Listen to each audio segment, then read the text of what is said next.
Assalamu alaikum wa rahmatullahi wa barakatuh. You're here with your brother Muhammad Tawheed from Guidance Avenue here at Speaker's Corner. It's been an amazingly interesting first couple of hours here at the corner, and we'll have a little chat about that. Why? We actually had the shahada from this gentleman's brother just a minute ago. I'm going to introduce you, the gentleman's going to introduce himself to you now. Assalamu alaikum rahmatullahi wa barakatuh. My name's Isa. I come from Leeds and I'm reverted to Islam 1 year, 7 months ago. Alhamdulillah. And what is it about today that's actually turned out as a special moment for both of us?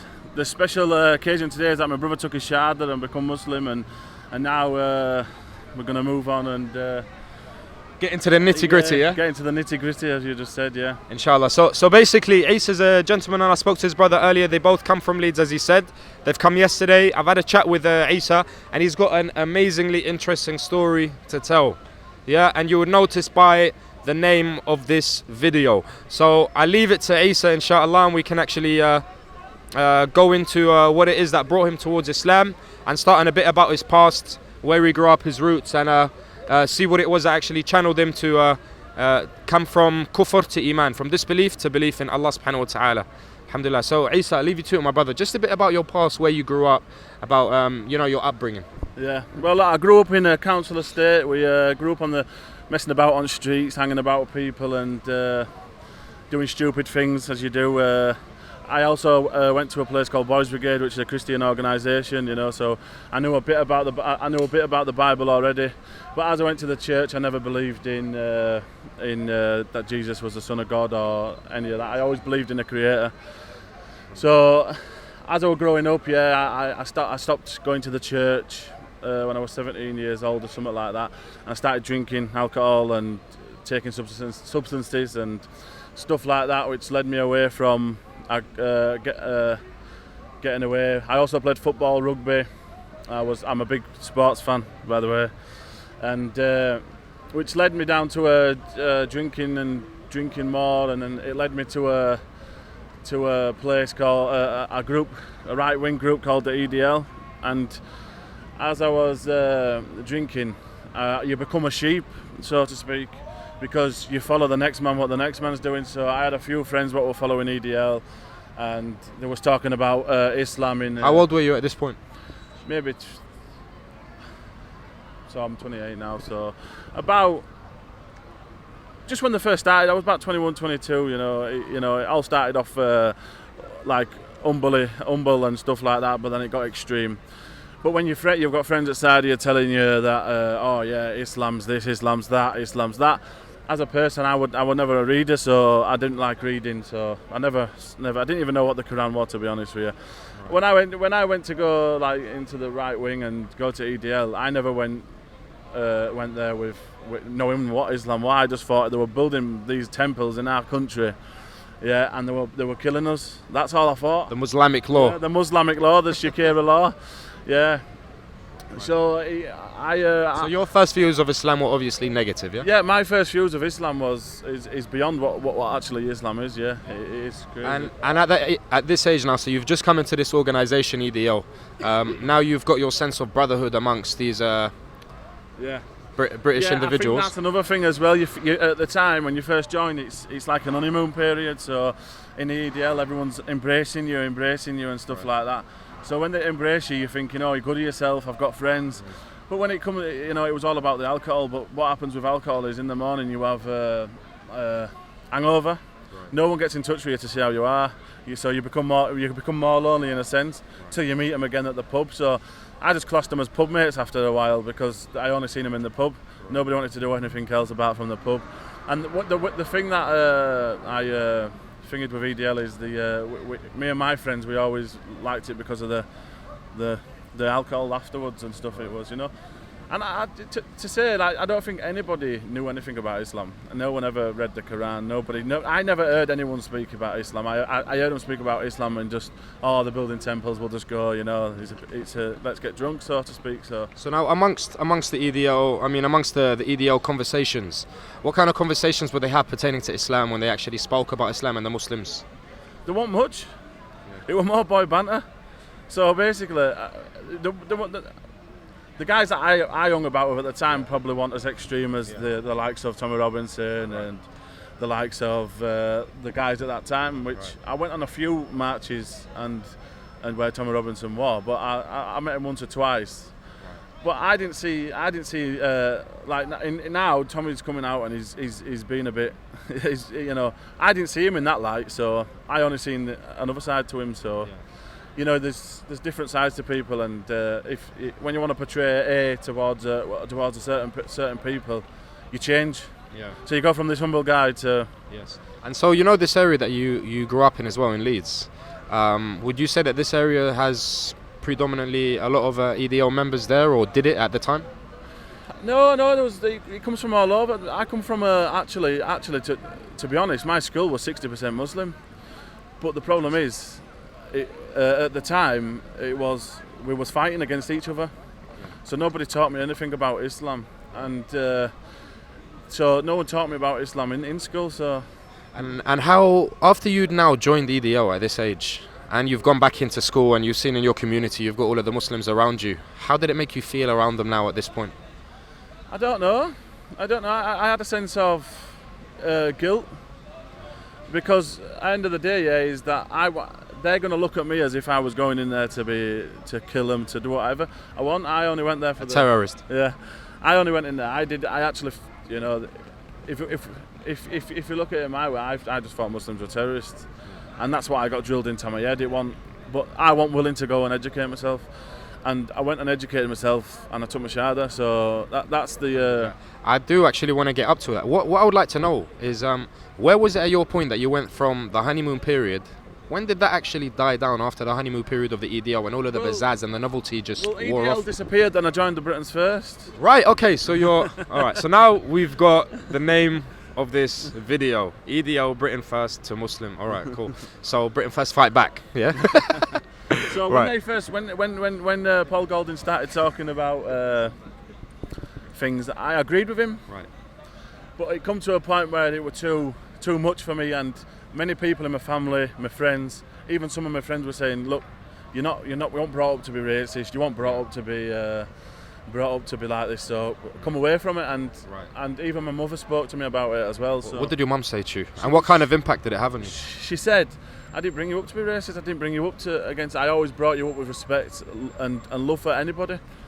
And it kind of took me away. And at the time, I was in a bad place. I was drinking and stuff. And I actually sat back and thought, if my mum's saying that, then I must be doing something wrong. And there's, at the time it was just, and I just remember clicking the dislike bit on the page and never looking back. It was so, but it was like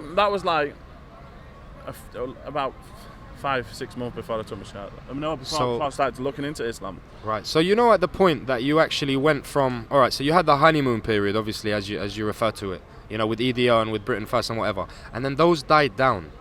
At what point did you go from thinking, do you know what, I have to drop these organisations out of my life? I remember thinking, where is actually the people that I actually started with? Because when we started, there was quite a few people. Some newbies that started on with you. But it's like they did it for their own agenda. What they did, they bring you in, show you a bit of love, and then set you off on your merry way. next new person come in. That's how it works.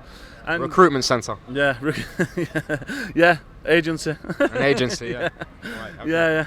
We'll give him 40 hours first week, and then 20 hours next week, and then.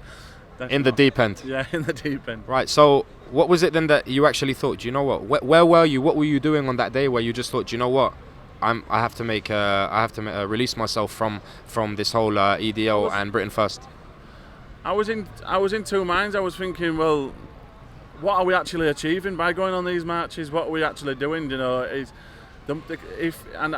one thing I've always thought. Yeah, there's 1.6 billion Muslims on this planet. If 1.6 billion Muslims was crazy and lunatic, there'd be slaughters on the street everywhere we go. Yeah.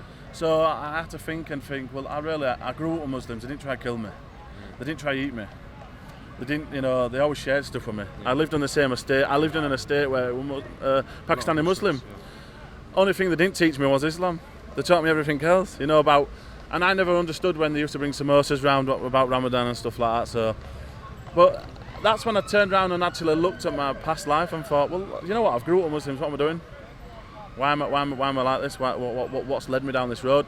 And I blame alcohol and being a sheep as well. I was a sheep, you know. Yeah. So I mean, when you gradually came out of it, would you say that was it something in your heart that changed on a split second after that you just thought, do you know what? Now that I know that this isn't the truth, when did you start searching for truth? How did it stumble upon you? When would you say that the first seed? The seed was planted in your heart towards coming towards Islam. In 2014, I was in a bad car crash and I broke my leg, and I was in bed for many months. Right. And at that time, I was thinking about stuff at that time, and I had a few, I had loads of time on my hands. I watched a few videos and that about because I was trying to get back into Christianity because I was brought up Christian. So I wanted a bit of faith back in my life, and I just couldn't come to the conclusion and the logic of why people were teaching me different in the church, but the Bible was teaching me different. And as you read the Bible, it teaches you the true way of many true ways of Jesus, salam. And then I went back when I got walking again. I took advantage of walking again and I started drinking again. And I started taking advantage, whereas I thought I need to get away from all this drink. Yeah. And so I started drinking, and I got depressed because I played football 4 times a week. I was ready, and it got me really down. I put loads of weight on, and I just went into like a suicidal thing, and I started drinking, taking more substances, and I started hanging about that with another guy who's still my friend now, and we were drinking together. But at that time, when I got away from EDL, I remember thinking, and Britain's First, I was thinking about 2 weeks, 3 weeks. As it goes on, I was just thinking, wow, why did I even join that? Why was I a sheep? Because my friends know me as a person who's not a sheep. I don't really follow things. I go with my heart, and I always did. And that part of my life, I don't know where I went. I just went on a different. I got led down that road. So you went on that bender once you come out of come out of that bender hospital. Yeah. When was it that you come out of that bender exactly? I was still going through the bender when I was looking into Islam. Right. Okay. But what it was, I stumbled up on a year before I took my shahada. I stumbled up on a video about Jesus, Islam. So this was the first time now that you've. Would you say that this is the seed now? This is where the seed was planted. This is where I started to understand Islam. Yeah, please tell us about it. Well, I was just on Facebook one day, and I seen this video, and it was called the YouTube channel was called, I'm allowed to say the YouTube channel, Merciful Servant. Yeah, sure. Merciful Servant. I don't like Merciful Servant. I don't know what it is. So I watched this video about Jesus Islam, and I'm like, wow, that's the Jesus I believe in. What is this? And I watched every video on there in 2 months. And I mean, even my mum was saying to me, what are you doing? You're not going out of the house. So what was it about Jesus that you saw in this video that you believed in? That he didn't get crucified, and he was all sorts. There was loads, everything. He wasn't the Son of God. He was a prophet, the messenger of God. It just took me away, and I was like, I was just like in sort of a zone. Even though I was still drinking, I was still doing what I was doing. I felt different, and I felt like, wow, this is something. But I watched every video on Merciful Servant. If you look on, I can look on my phone and it says watch. And even my mum, my family was like coming in my room and saying, whoa, what are you doing? And for 2 months I watched every single, and I didn't know what it was. I didn't know it was Islam. So I watched all the stories about the Prophet Muhammad And what struck you about the Prophet Muhammad when you were speaking, when you were learning up on him? Oh, just his the way of his life. It was at the time. It was I was watching that many videos. I didn't know what it was. So I was in a taxi one day coming home from my friend's house, and it was a Pakistani brother. And I just said to him, "What religion believes that Jesus was a prophet of God?" And he said, "My religion." So I said, "What's your religion, brother?" And he went, "Islam." And I went, "No, you're terrorists." And and he put his hand on my shoulder. He's a part-time terrorist, part-time minicab driver. Yeah. Right. Yeah, that's this is how stupid I become. Yeah, and I put my he put his hand on my shoulder and he smiled at me like happy terrorist. Wow. It took me away. So I just said, he just said to me, keep watching them videos, brother. Just keep watching them. So for 2 weeks, 3 weeks, I come away from it. I said, I'll never be a Muslim. No way. These are terrorists, bro. That's what I said to myself, and I was just telling myself, no. And one day I was on the bus coming home. I was just having one of my down days, and I thought to myself, I need to watch these videos, man. There's something in these videos that's making me keep going.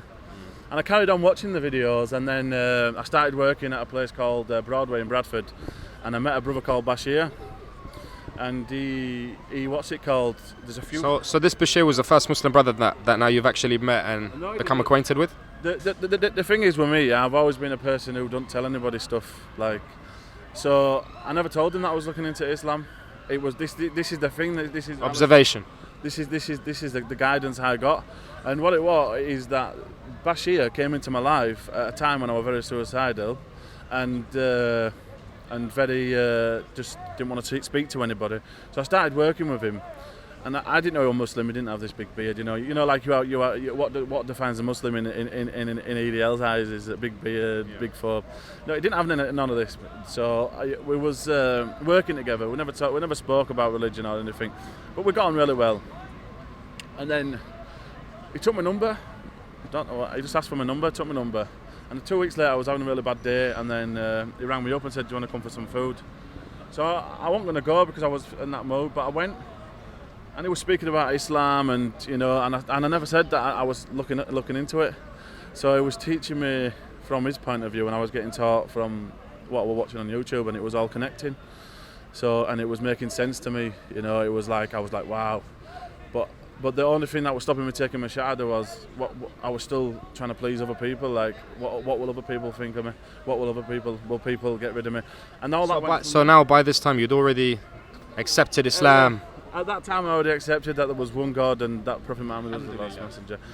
And we carried on working, and me and Bashir, and we carried on talking, and just one day I was... What kind of questions would you say that you had, Isa, pertaining to Islam at that part of your life? My main question was why do Muslims kill people and stuff like that. And what kind of answers were you given? I got given every answer that I needed at the time, and that comes to me shahada, and that's why I took my shahada, because I took my shahada because I believe, but at the time I had my doubts, and that's so what kind of answers did you come across to that question? After that I was still on the bad path, drinking, and it was bonfire night 2015, and I was drinking, eating pork pies, and doing with my friends. And the day after was the 6th. The day is I woke up and I thought I need to take my shahada. I'm ready.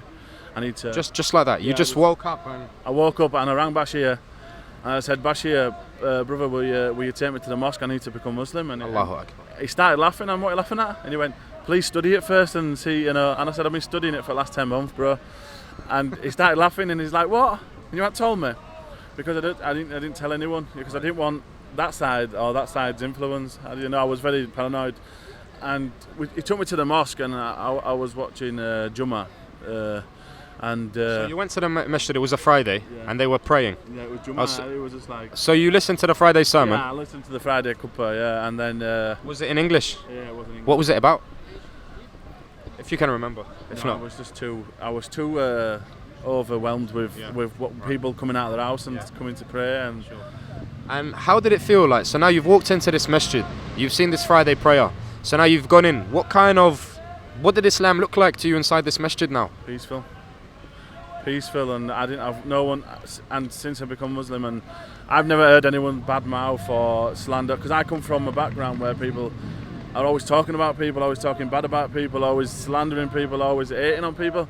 So when I went in there and I seen this, and people was and I was like, well, this is not the Islam I got taught. This is definitely not the Islam. And so I was sat there at the back, and I was thinking to myself, what? People actually come from their homes, from work, to put the face in front of the floor for the Creator. It was just amazing. But I didn't take my shahada at that point, because I had a few questions, and Imam Masood said, oh, well, we can go in the office and we'll talk. And Masood, may Allah bless him, he answered every single question, and he said, "Are you ready?" And I said, "Yeah, I'm more than ready. You've answered every question." Because when I was going to the church and asking questions about the Trinity and about stuff like that, it was believe in Jesus, believe in Jesus. They were just knocking me off to Jesus. So now at that point, then you took your shahada there and then. Yeah. What kind of feeling did you feel as soon as you took your shahada? I was very overwhelmed. I was very overwhelmed. I've never had that like unity of people. I've never hugged so many men in my life. So I mean, it was kind of like what your brother just experienced just now, because he just took a shahada. And for everyone watching, you're going to see the that video is going to be in the description box down below, so you can take a look at brother Dale's shahada. He may have changed his name by now that you're watching the video. If he does, I'll update you guys. So yeah, so you've taken your shahada at this point. Yeah, I took my shahada. And how did you feel? So obviously you had a feeling of overwhelming feeling. Overwhelming, and my shahada video went viral on Facebook. Oh, right, okay. So I had over 1,000 inboxes to deal with. So it was very overwhelming. I had some hate and some love. A lot of hate from my past, you know. So you went from ex-EDL, ex-Britain Fast lad in Leeds / Bradford to a Muslim celebrity. Well, yeah, I go places now, and people are always kind. Tell us what kind of work is it that you're getting into now, in terms of, I mean, on Facebook you were saying that you've got a page, and what do you deal with on your page? Just deal with showing people real Islam and what people are actually like, and getting pictures with people around the community and showing them that we do charity work and stuff, because I don't think our stuff goes viral enough, and there's people in Pakistan who love watching us and seeing what England's like. There's all over the globe, and I'm not. Some of the brothers have messaged me saying, "You're doing it to be famous." I'm not doing it to be famous. I'm not doing any of this to be famous. I'm doing it for Allah Subhanahu wa Taala, showing everyone the Islam and guide them to what I have. Islam saved me. You know what I mean? It saved me from the dark. It brought me to the light, and that's all I'm trying to do, is show people that we're not here to hurt anybody. And just show people that you are brainwashed into thinking, because I was brainwashed into thinking that Muslims are terrorists. And actually, I've seen a lot of good reception of people, and a lot of there's more good than there's bad. Have you bumped into any of your ex-EDL or Britain First members since you became a Muslim? That's a good question. Yeah, I have. What happened? There was like, "Oh, we're happy for you" and stuff like that, and then one of my friends told me that they were slagging me off when I was gone. So, it was always going to be. But to my face, no one's come up to my face directly and said anything bad about me. Or, I mean, Allah guides whom He pleases and misguides whom He pleases. Yeah, you're right. You're right. Inshallah. So I mean, for the future of the people who are interested in maybe learning a bit about Islam, or even possibly just learning about if there is a creator or not, or even if they're just in a state of their life like you were, where you were feeling really in the lows and depressed, down in the dumps, so to speak, what kind of advice would you feel is necessary for them to hear right now? My advice is educate yourself, honestly. Read a book, because if you don't read a book, you're always going to be in this delusion. And then come and question people. If you read the Quran and then question people, then the people can't say, "Look, that's the thing I was doing." I was one of them people who would talk about a book I've never read, and I didn't like reading at the time. Now I have read the Quran, and yeah, it's one of them. If you believe and something's stopping you, just open your eyes. You've got to be open-minded as well, because it's really good to. It's good to educate yourself, because I come from an uneducated background. I've not got no education. Now I feel like I'm a lot more. But you have the best knowledge that will never leave you, inshallah, and that's the knowledge of Tawheed and ascribing no partners in worship to Allah alone. Yeah, the other thing that is the best thing I've ever done is stop drinking. Would you say that this was a direct result of you becoming a Muslim? These positive changes in your life? I was speaking to a brother last week, and he was saying to me, "Why did you become Muslim?" And the reason I become Muslim is because of there's five things that brought me over to Islam. I mean, in context of why it appealed to me, was no drinking, no drugs, no gambling, no sleeping with women, and no interest. All that there just appeased to my life, because it was that there is, if you go gambling, you spend all your money, go to pub, spend all your money, you need to get a loan. It's a big massive vicious circle, and it was a big vicious circle, and I got myself in a lot of trouble with gambling, and well, not so much drinking, and it's the best thing I've ever done. And since I've stopped eating pork, alhamdulillah, I've not had heartburn ever since. And I was telling my mum last week, since I've stopped eating pork, I used to get really bad heartburn. I was on lansoprazole tablets and stuff like that, and now I'm off them since I've stopped eating pork. So alhamdulillah, the guidance of the Quran and Allah subhanahu wa ta'ala is the best guidance I've ever had. It's got me away. And many people, I've spoke to many people, and they're like, wow, you've changed now, you're a better person, I'm more caring. I didn't have no care before. I didn't care about anybody. I didn't care about anything. So basically, just keep strong, keep firm, man. Ramadan Mubarak. Ramadan Kareem from us here at Guidance Avenue. So we've had an amazing talk with our brother Isa. May Allah bless him and protect him and preserve him and bring those to Islam through him, and may Allah subhanahu wa ta'ala facilitate through him and through me and through all of you, inshallah. Stay tuned. You can click on the description link to see the live shahada that was taken with myself. Isa was witness to it as well, of his brother here at Speaker's Corner. Please comment, like and subscribe the page. Also, you're gonna have the details of Isa's Facebook page. You're going to find that in the description box as well. If and when you want to contact myself, you can contact me via my Facebook page, always also there as well, and guidanceavenue@gmail.com. Absolutely, you can. May Allah subhanahu wa ta'ala bless my brother in the deen, alhamdulillah. Ameen. Everyone, if we can all say ameen for this, inshallah. Anyway, love you all for the sake of Allah, my Muslim brothers and sisters. For anyone who's been watching this video and you've not accepted Islam, please take heed to what our wonderful brother here has given a message of, and inshallah know that Islam is not terror, Islam is peace. And this is where the word salam, this is what the word salam means. Jesus, peace be upon him, also used to say this, and this is how he used to greet the people. So peace to you. Assalamu alaikum wa rahmatullahi wa barakatuh. Assalamu alaikum wa rahmatullahi wa barakatuh.